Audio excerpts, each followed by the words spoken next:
RCN. Le son de la différence.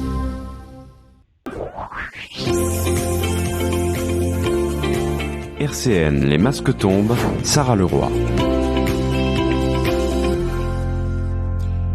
Et maintenant, Enora vient d'arriver dans les masques tombent. Alors, Enora, tu fais de l'illustration, de la peinture, mais également d'autres formes d'art. On aura bien le temps d'en parler durant cette demi-heure. Mais tout d'abord, tu dis aussi venir de l'industrie de l'animation dans ton parcours professionnel notamment. On y viendra aussi. Comment tout a commencé aussi pour l'illustration et la peinture alors ? Tout d'abord, j'ai commencé une prépa à Paris, à Atelier de Sèvres. Et j'ai choisi donc une prépa animation. Et à partir de la prépa d'animation, ça m'a forcément tourné au grand concours des écoles d'animation. J'ai fait plusieurs concours d'écoles d'animation, je les ai réussis et je suis rentrée du coup dans ce parcours. Surtout pour une question au départ, de métier budgétaire, parce que pour être artiste, c'est difficile d'en vivre forcément. Et c'était quelque chose qui était en plein emploi, en tout cas, à l'époque et encore maintenant. Donc c'est ce qui m'avait aussi... Alors, du coup, maintenant, tu n'évolues plus dans ce domaine. C'est quelque chose pour toi qui t'a permis de t'émanciper, d'avoir une certaine liberté aussi de ne plus évoluer dans le domaine de l'animation. Est-ce qu'on retrouve du coup cette question de liberté et d'émancipation dans tes productions maintenant ? C'est ce que j'essaye de produire, c'est-à-dire que pour l'instant, mon style est encore un peu lié à tout ce qu'on peut trouver dans le cinéma d'animation, parce que ça prend du temps à déconstruire tout ce qu'on a appris, que ce soit au niveau des graphismes, que ce soit au niveau des chara-design, donc comment on dessine les personnages, comment on les met dans un environnement, ce genre de choses. Et du coup, désapprendre ça prend du temps et ce sont des règles extrêmement strictes qu'on doit suivre pour plaire à la ligne, de l'industrie. Et donc, du coup, pouvoir enfin dessiner pour moi, c'est ce qui m'a permis de recommencer à dessiner, parce que j'avais une longue pause de 4-5 mois sans dessin. Et c'était justement comment j'ai réussi à reprendre le dessin. C'était justement par décider que j'allais faire que ce qui me plaît, que ce soit beau ou pas, que ça plaise ou pas. Et oui, du coup, je pense qu'il y a une certaine liberté. On peut le voir avec la première peinture que j'ai exposée justement à Cafart, qui était Atlas. On peut voir cette espèce de colère et en même temps cette espèce d'espoir à enlever le poids qu'on avait dessus. Voilà. Oui, et du coup, tu as voulu un peu t'extraire un peu de ce mindset de l'industrie. C'est ça. Quels sont les thèmes, tes notions, des moments aussi que tu veux retranscrire dans tes productions, vraiment des thèmes un petit peu récurrents qu'on peut retrouver? D'abord, c'est vrai que j'ai tendance à plus représenter des femmes que des hommes, parce que c'est ce que je connais plus dans mon environnement. Mais aussi, après, ce que je représente surtout, c'est les thèmes, là, par exemple, que j'apprends en ce moment en tant que lettres, parce que je fais aussi une licence lettres. Et là, c'est en ce moment des thèmes plutôt grecs, où je reprends ce que j'ai appris en cours, c'est-à-dire les mythes plus ou moins inconnus, comme le mythe d'Électre. Et j'ai trouvé le mythe vraiment hyper intéressant, et j'ai décidé de vraiment représenter, et je pense que je continuerai aussi dans le même mythe. Et justement, cette période intéressante, un peu de la mythologie, on en viendra également. C'est un domaine qui est important pour toi aussi. Et donc, tu as alors arrêté de peindre comme tu devais, tu le dis, c'est-à-dire ce qu'on exigeait de toi dans le cinéma d'animation, de suivre les lignes comme tu viens de le dire, pour ensuite, du coup, te concentrer sur ce que tu ressens. Est-ce que quand on peint vraiment ce qu'on ressent, est-ce que c'est à ce moment-là aussi que naissent un peu de nouvelles perspectives artistiques dans ce qu'on veut produire ? Clairement, parce que, en fait, dès qu'on se met à peindre ou à dessiner ce qu'on a envie, petit à petit, on découvre énormément de choses. Et moi, j'ai, par exemple, plus avancé en dessin, en illustration par moi-même à la fin, parce que je me suis dit, je veux que des aplats. Et j'ai fait vraiment des aplats.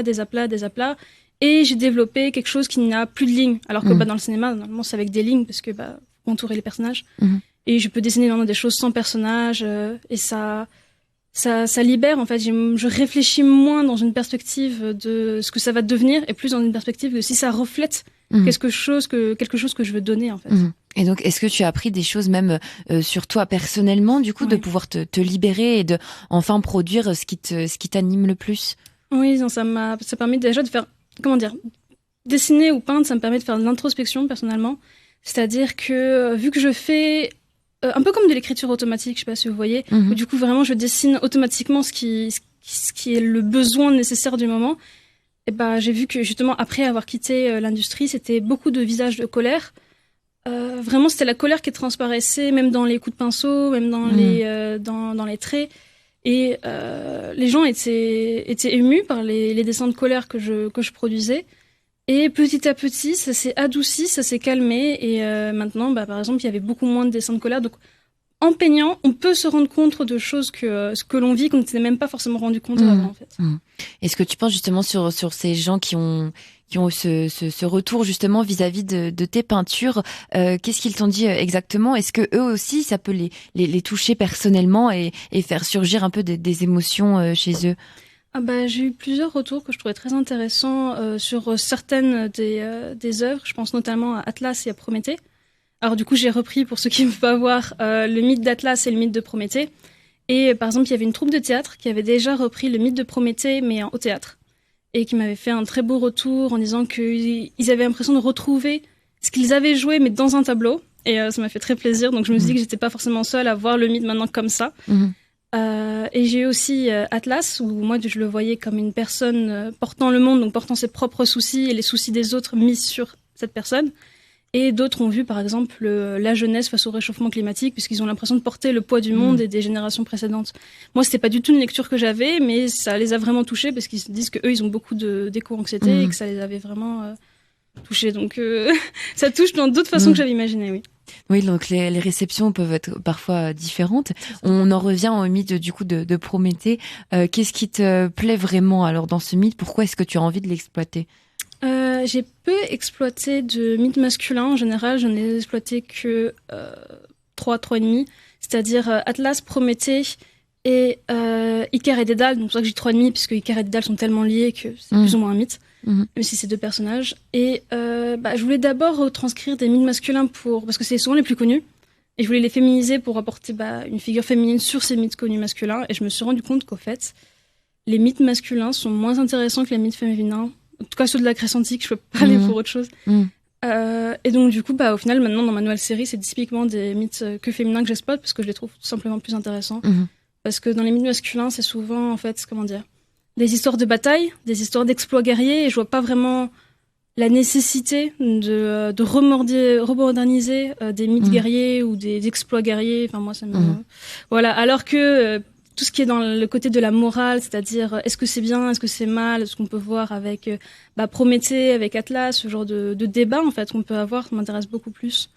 C'est quelque chose de plus intemporel au final, limite un peu féminin. C'est ça, parce que là, c'est vraiment Atlas et Prométhée, c'est plutôt les 2 exceptions, avec le mythe d'Icare et Dédale aussi. Mais sinon, dans ce qu'on peut voir, même on peut voir avec le mythe d'Électre, où c'est une personne qui doit tuer sa mère, parce que sa mère a tué son père, et donc du coup il y a l'espèce de loi de la vengeance.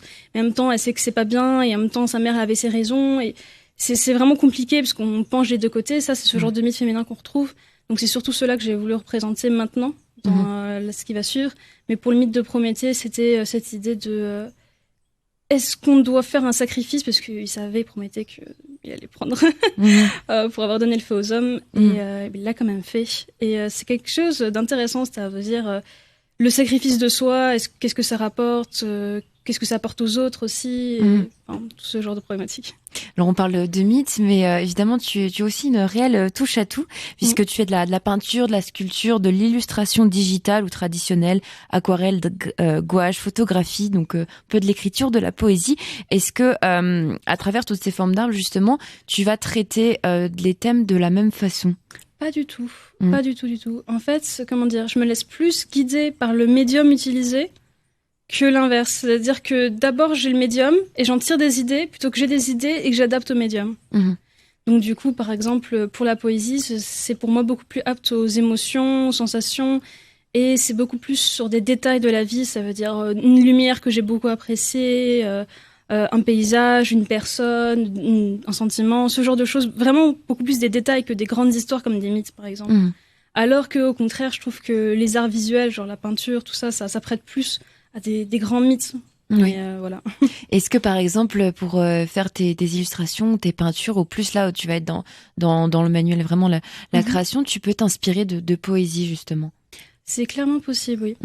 Ça m'arrive parfois de me faire inspirer par des musiques, par des textes, par de la poésie pour en faire des images. C'est que des choses comme ça. C'est-à-dire que comment dire, je me prête pas vraiment à un médium, donne un médium. C'est pas, par exemple, des peintures qui vont inspirer d'autres peintures. Ça peut être effectivement une musique qui donne une certaine nostalgie du passé et je vais écrire sur cette nostalgie, où je vais peindre ce visage nostalgique, ce genre de choses en fait. Et je pense que la mixité entre les différents médiums, c'est ce qui est intéressant. Et est-ce que toi, du coup, depuis que tu peux enfin t'exprimer toi-même un peu loin des carcans que tu pouvais avoir avant, tu as trouvé une direction artistique qui t'est propre et qui a toujours été la même depuis que tu as pu enfin te développer toi-même? J'ai beaucoup changé, c'est-à-dire qu'au départ, je voulais faire que des dessins extrêmement détaillés, extrêmement détaillés, parce qu'en animation, vu qu'on doit faire dessin après dessin, on ne peut pas vraiment se permettre de faire des dessins très détaillés à chaque fois, sinon on s'en sort plus. Et donc du coup, pouvoir passer juste au dessin simple et pouvoir rentrer dans les plus grands détails et tout ça c'était extrêmement... j'ai adoré.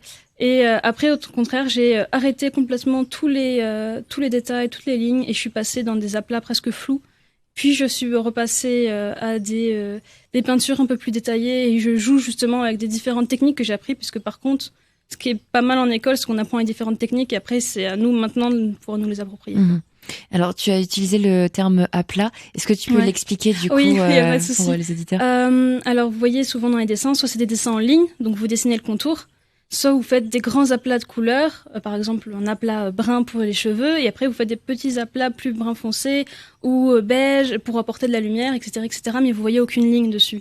C'est vraiment que ces différents aplats qui donnent au final cette dimension de couleur et du coup une dimension de profondeur à la peinture. Voilà. Alors on parle du coup des thèmes que tu exploites. Est-ce que toi du coup à l'avenir ou même encore maintenant tu penses à aborder ce que tu fais de façon différente au niveau des thématiques et des techniques aussi? Je peux me permettre de faire des histoires plus risquées, c'est-à-dire que par exemple si on m'avait dit de dessiner ou d'illustrer les mythes que j'ai illustrés, je les aurais pas illustrés pareil. Parce qu'il aurait fallu que ça signe la ligne. Si j'avais fait par exemple les mythes mais en féminisé, il aurait fallu que je le justifie vraiment très fort pour que ce soit adopté, et souvent on aurait eu peur d'un backlash entre guillemets, de se dire que ce serait pas une bonne réappropriation, que c'est pas ça, que c'est pas ci. Et oui, non, c'est assez traditionnel dans beaucoup de visions, donc j'aurais eu du mal par exemple à faire les mythes de la même manière. Donc du coup, ça me permet même si j'aborde les mêmes thématiques, de les aborder beaucoup plus personnellement. Et un média que tu utilises le plus fréquemment, un support plutôt aussi, c'est la peinture digitale. Alors j'ai reçu des illustratrices aussi qui sont venues au sein des Masques-Tombes et qui me parlent beaucoup de cette peinture digitale. Est-ce que c'est vraiment une forme de support qui est en train de se démocratiser de plus en plus? Clairement. Quand on peut regarder par exemple simplement des comptes Instagram ou des comptes sur les réseaux sociaux, il y en a beaucoup moins maintenant qui passent en traditionnel, la plupart en digital. Parce que déjà, ça demande beaucoup moins de temps. Non pas forcément de dessin, mais de tout ce qui est après. Ça veut dire que si vous voulez poster un dessin sur les réseaux sociaux, si vous l'avez dessiné sur papier, il faut faire une belle lumière sur le papier. Il faut pas que vous preniez la photo de nuit puisqu'on va pas voir le dessin, etc., etc. Vous voyez, c'est plein de problématiques pour pouvoir le poser sur les réseaux sociaux. Alors que quand c'est directement via ordinateur, vous le postez et puis c'est fini. Donc déjà, les gens peuvent avoir une meilleure idée du rendu que vous avez vraiment fait, puisque c'est pas une photo d'un dessin. Vous voyez, c'est le dessin directement. Et en plus de ça, on peut souvent le trimballer partout. Une fois qu'on a acheté soit le logiciel, soit l'ordinateur, la tablette, on n'a pas à racheter tous les jours des crayons de couleur, enfin tous les jours, toutes les semaines des crayons de couleur, de la peinture. Ça prend beaucoup moins de place, ça dégueulasse beaucoup moins les appartements. Il y a un côté plus pratique en soi dans la peinture digitale. Eh bien, je suis toujours avec Enora Mézré aujourd'hui dans les Masques-Tombes. Vous pouvez la retrouver notamment sur Instagram sous le nom w.mézré. Et on écoute maintenant Meet Me in the Wood de Lord Huron dans les Masques-Tombes. Les Masques-Tombes sur RCN, Sarah Leroy. Et je suis toujours avec Enora dans les Masques-Tombes aujourd'hui. Vous pouvez découvrir notamment ses créations de peinture, d'illustration sur son compte Instagram w.mézré. Alors on a parlé de Cafart juste avant, justement. Tu as exposé, donc Cafart, c'est une association qui a organisé aussi un festival à MJC Lillebonne où de jeunes artistes comme toi, talentueux, pouvaient exposer leurs œuvres. Est-ce que tu peux nous dire comment s'est passée cette exposition alors pour toi?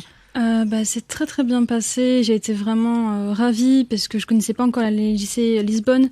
ni l'organisation de Nous Toutes 54, que je connaissais de nom, mais que j'avais jamais pu aborder. Cafard, je connaissais déjà par une autre exposition qu'ils avaient fait à Nancy. J'avais pas le nom, désolée. Et j'avais vu des artistes qui m'avaient beaucoup plu. Avec Doxa Vita. C'est ça. Et j'ai pu parler avec les organisateurs. Je leur ai montré effectivement mes illustrations et on s'est organisé pour justement pour le festival Nous Toutes Talentueuses, qui était vraiment un très très beau festival. Il y avait beaucoup de musiciennes de talent, d'autres artistes aussi de talent. C'était vraiment très très sympa. J'ai eu beaucoup de retours aussi, ça m'a permis d'avoir pas mal de retours sur mes peintures, sur mes œuvres, ça m'a fait très plaisir. De voir aussi que ça intéresse les mythes et que d'autres personnes sont touchées par ce genre de choses intemporelles au final. Et c'était effectivement très sympa. Alors comment toi tu mets en place tes idées et comment ça se passe ton processus créatif alors? Mon processus créatif, d'abord, je fais ce qu'on appelle les petites vignettes, ça veut dire des petits dessins rapides avec juste quelques couleurs ou quelques traits, c'est vraiment pas très beau à voir, mais ça me permet juste de mettre l'idée sur papier et de bien visualiser ce que je vais faire. Ensuite, à partir de là, je fais un croquis beaucoup plus détaillé où on peut voir au final ce que ça représente, un humain déjà, ce genre de choses. Et après seulement, je passe aux couleurs, puis après je mets des lumières et autre chose, des petits effets dessus, ce que je veux au final. Puis je passe vers mon imprimeur. Un imprimeur d'art qui du coup me les imprime sur le format que je souhaite, avec les papiers que je souhaite. Et ensuite, je cherche les cadres. Et à partir de là, voilà. Et est-ce que au niveau de la technique, tu peux nous donner un petit peu tes secrets? Alors, on parle de peinture, d'illustration, mais on peut parler aussi, je te laisse le champ libre à ce niveau. Est-ce qu'il y a une technique particulière dans une discipline dont tu as envie de nous parler, dans laquelle tu exerces? Pour le dessin d'illustration, celui où j'ai plus de recul dessus, ce serait de ne pas se focaliser tout de suite sur les détails. Ça, c'est une grosse erreur. Si vous faites déjà directement, par exemple, un visage, c'est la porte à ce que vous faites une main qui fasse la taille du cou ou du nez. Enfin, je dis des bêtises, mais voilà, souvent, on a des grosses disproportions de corps quand on fait comme ça. D'abord, faire un croquis rapide, voir où on place les éléments. Et ensuite seulement, vraiment, on s'attaque aux détails et ne pas être perfectionniste. En fait, ne pas faire des détails tout de suite permet d'empêcher un peu le perfectionniste artistique en nous d'essayer de gâcher le dessin en se focalisant sur des choses qui au final n'ont pas d'importance parce que dès que vous voyez ce que vous dessinez de loin, d'ailleurs souvent si c'est par illustration digitale, dézoomer parce que les gens ne vont pas voir les détails que vous faites en tout petit. Donc avoir un reculé, même en peinture quand vous peignez traditionnellement, reculez beaucoup. Voyez ce que ça donne de loin, parce que parfois c'est très moche de loin, et c'est beau de près, c'est très triste. Alors au niveau des influences, tu disais aussi que toi, tu n'as pas forcément d'artiste préféré, que ce soit en littérature, peinture, film, mais tu t'es plutôt nourri de tes rencontres, des rencontres personnelles avec des artistes justement. Comment tu te nourris alors de ces rencontres? D'abord, souvent, ça touche pas forcément sur l'art directement, à part quand c'est des rencontres d'art, donc des artistes que j'ai rencontrés par exemple à Cafard, tout ce genre de choses. Souvent, d'abord, c'est la personne en tant qu'amie, en tant qu'idée, en tant que chose comme ça, on en parle, et puis on découvre au final que cette personne fait, par exemple, une démarche artistique qui n'est pas forcément celle qu'on a, par exemple, pas forcément du dessin ou ce genre de choses.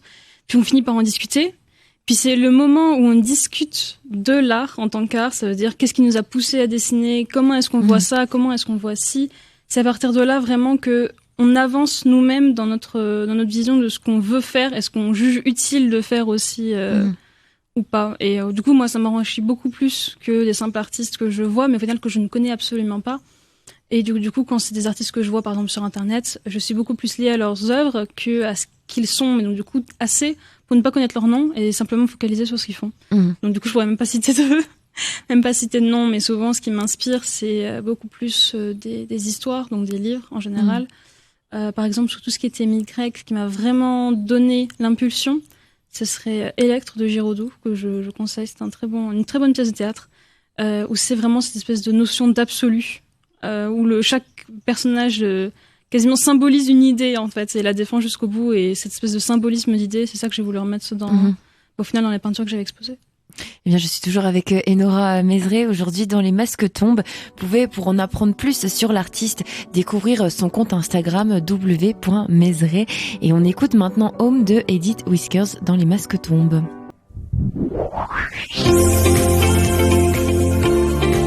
RCN, Les Masques tombent, Sarah Leroy.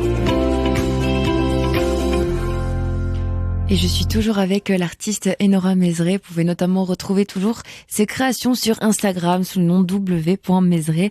On parlait juste avant des rencontres qui t'enrichissent au niveau artistique, mais aussi d'une certaine façon dans des rencontres aussi politiques. Tu pouvais le dire également. Est-ce que d'une façon ou d'une autre, ça peut t'enrichir des thématiques politiques dans ce que tu produis ? Oui, parce que, je fais partie du courant de penser que tout est politique et que on ne peut pas dissocier les deux. Donc, de toute façon, par exemple, le fait que je sois femme ne peut pas être enlevé de mes œuvres parce que ça me touche personnellement. Et vu que je suis la personne qui peint, ça se retrouve au final dans ma peinture. Et les rencontres que j'ai faites avec, par exemple, des personnes de sexualité différentes, de genres différents et de ce qu'ils ont pu prendre pour ce genre de choses qu'ils n'ont pas choisies, forcément se retrouvent finalement, ce sont des problématiques qu'on retrouve parce qu'on les vit. Et je vois pas comment ne pas lier les deux. En tout cas, j'ai essayé au départ parce que je voulais être dans le politiquement correct, mais c'est pas possible en fait parce qu'on a l'impression qu'on ment. Voilà. Et justement, dans le fait que on a l'impression de mentir, toi, ce que tu veux, c'est de vrai et sincère forcément dans ce que tu produis. Mais à travers, on le disait, tu as une vraie touche à tout. À travers tout ce que tu touches, quelle est la forme d'art dans laquelle tu te sens le mieux, la plus sincère, entre guillemets? C'est assez contre-intuitif parce que c'est celle où j'ai le moins, eu de règles ou de formes ou d'apprentissage dessus, c'est la poésie. J'ai pas suivi d'apprentissage poétique si dans l'écriture, mais vraiment pas en poésie. Et c'est celle où vraiment je me retrouve en tant que le plus sincère possible et c'est ce que je préfère faire même. Même si c'est pas ce que je fais le plus souvent, mais c'est vraiment ce que je préfère faire parce que c'est là où j'ai l'impression d'être le plus moi-même et là où j'ai l'impression que si quelqu'un veut réellement essayer de me comprendre, ce serait plus par cet axe-là que par autre chose. Alors, il nous reste une petite minute. Est-ce que tu peux nous parler? Tu as beaucoup de projets pour l'avenir. Est-ce que tu peux nous en parler alors? Justement, avec une de mes amies et très talentueuse illustratrice, Nina Marcassoli, on aimerait peut-être faire un roman graphique, donc un roman illustré sur des conditions d'hôpital, parce que elle ne s'est pas fait hospitaliser, mais moi, oui, pour un malentendu. Et d'autres personnes que je connais se sont fait hospitaliser, donc du coup en psychiatrie. Et ce sont des conditions absolument terribles, vraiment inhumaines, on n'imagine même pas. Et j'aimerais faire un roman de témoignages, en fait. Donc ça veut dire regrouper le plus de témoignages possible sur ce genre d'hôpitaux, enfin, entre guillemets. Oui. Et je pense que ça pourrait être très intéressant et permettre à d'autres personnes de savoir ce qui se passe, en fait, et de pousser à des changements sur cet espace-là. Voilà. C'est un beau projet en tout cas en préparation. Merci beaucoup à toi Enora d'être venue dans Les Masques tombent. Je rappelle une dernière fois qu'on peut te retrouver sur Instagram sous le nom w.mézré. Un grand merci aussi à Thomas à la technique. Et moi je vous retrouve dans 2 semaines dans Les Masques tombent. On prend une petite semaine de vacances. Prenez soin de vous en attendant. Je vous souhaite une très belle journée. Ciao.